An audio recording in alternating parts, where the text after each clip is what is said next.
Would you buy a Tundra-based Toyota Tacoma? And don't forget, Toyota says they listen to us.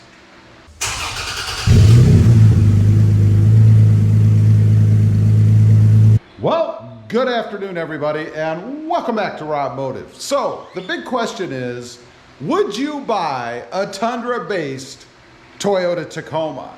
You know, something on the redesign side, what's coming with the Tacoma, based on the new Toyota Tundra. And you have to think that there's gonna be a lot of cues in the new Tacoma from the redesigned Tundra.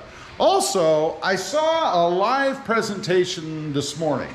It was from Toyota, and they were announcing their new products and stuff.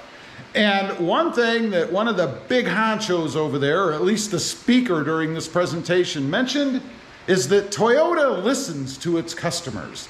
They listen to what we want, and they take that into account when they redesign or come up with these new models. So, are you listening? Toyota, are you out there? Let's talk about it. Number one, the grille. You know, there's been a lot of discontentment regarding the front end of the new Tundra.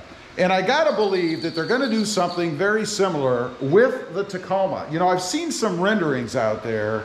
A lot of the YouTube channels will design their own Tacomas, if you will, based on what Toyota has done with the Tundra. And most of them, if not all of them, show that front grille, that front setup that the Tundra has. So I'm pretty sure the new Tacoma is gonna have that grille. And what do you think of that grille? Do you like it? Is it something that you want to be driving around with the front of your truck looking like? I'd be curious to know. For me, I don't mind it if it's blacked out. You know, I've seen a blacked out version of the Tundra, and it doesn't look too bad. But it's got to be blacked out. Otherwise, it kind of looks, it reminds me of a Tonka truck. I don't know why.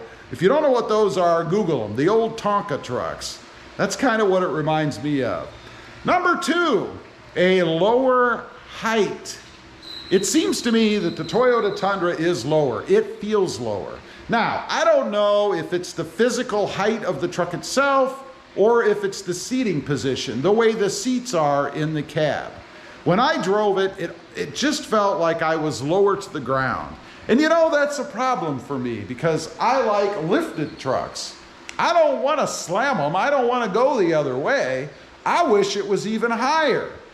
But it doesn't seem to be that way with the Tundra. And I think if we get a Tundra-based Toyota Tacoma, we're actually going to get a bit of a lower truck.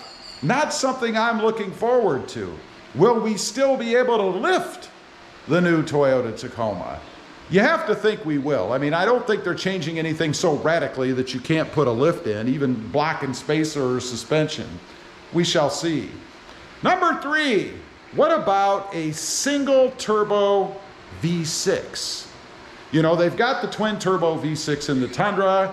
It's adequate. When I drove it, I really didn't have any issues with it. Didn't seem to be quite as snappy as what the naturally aspirated V8 is. But still, it was adequate for the truck. I didn't really have any big issues with it.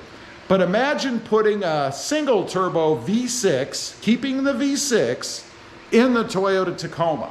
This would alleviate the hatred there seems to be of the Turbo 4, which I believe is what Toyota is going to do. But wouldn't it be awesome if they put a twin turbo V6 in the Tacoma? Would you buy it then? Would that be okay with you, or the fact that it's still a turbo, a turnoff? Leave a comment. I'd be curious to know. Number four, the big dash protruding infotainment system. You know, this is probably one of my biggest problems with the interior of the Tundra, and really a lot of the other Toyota products out there. You know, they have chosen to kind of slap an iPad-looking type screen in all of their vehicles. It looks like an afterthought to me. They're not well built in the truck. They're not well integrated. They kind of stick up a little bit above the dash. I don't really dig that. You know, I've looked at other trucks out there. Let's talk about the Ram. Let's talk about the Santa Cruz. They're all integrated. They all fit well within the dash area. I don't know why Toyota has chosen to go with this stuck in looking kind of screen, but I don't really dig it. I do like that it's bigger, don't get me wrong. I love tech and I really do want to see a bigger screen in the Tacoma, but I'm just not digging that. Does it bother you? I'd be curious to know. Number 5, the elbow activated tailgate. If you're not familiar with that, I think it's a pretty cool feature. Let's say that you're walking up to your Tacoma and you've got your hands full because you're carrying stuff. Well, you walk up here and you just kind of hit the tailgate light. There's a little sensor or activator, something back there, that you push in and the tailgate automatically goes down. Now, to me, that is a pretty innovative feature. I like that. I can't tell you how many times it's happened to me where I'm carrying something out to the truck, I don't have any hands free, and I either have to sit stuff on the ground, try to juggle it, do something to be able to get my hands free to pop that tailgate open. I think that's a pretty cool feature, and I'd like to see it standard on all trim levels, or at least as an option on the new Toyota Tacoma. Number 6, and this is a pet peeve of mine. This is something that I don't want to see, but I don't think we're going to have any choice, and that is auto stop technology. The new Tundra has it. If you're not familiar with it, maybe you've got an older Tundra and you just haven't looked around. What it is when you pull up to a stoplight, stop sign, sitting in your own driveway, whatever it is, the truck automatically shuts off.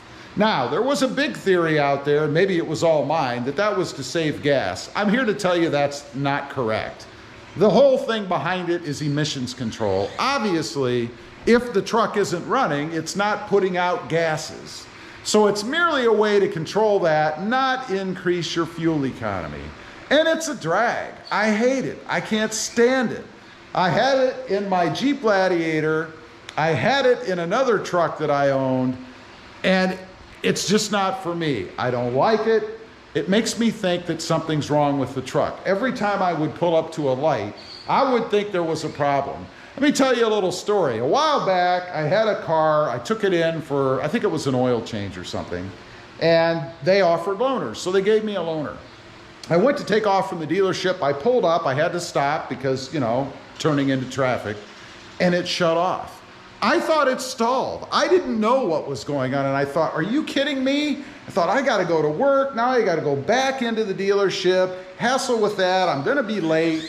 By chance, I happened to lift my foot off the brake, and it restarted, because that's how it works. Lift your foot off the brake, it automatically restarts.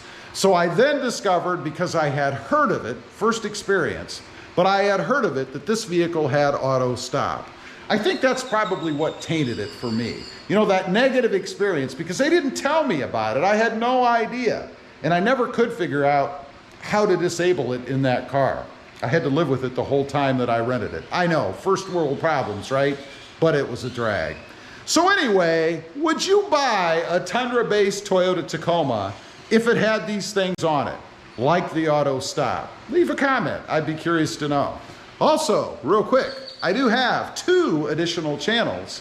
RobMotive MT, all about mini trucks, currently the Hyundai Santa Cruz, and RobMotive JT, all about the Jeep Gladiator.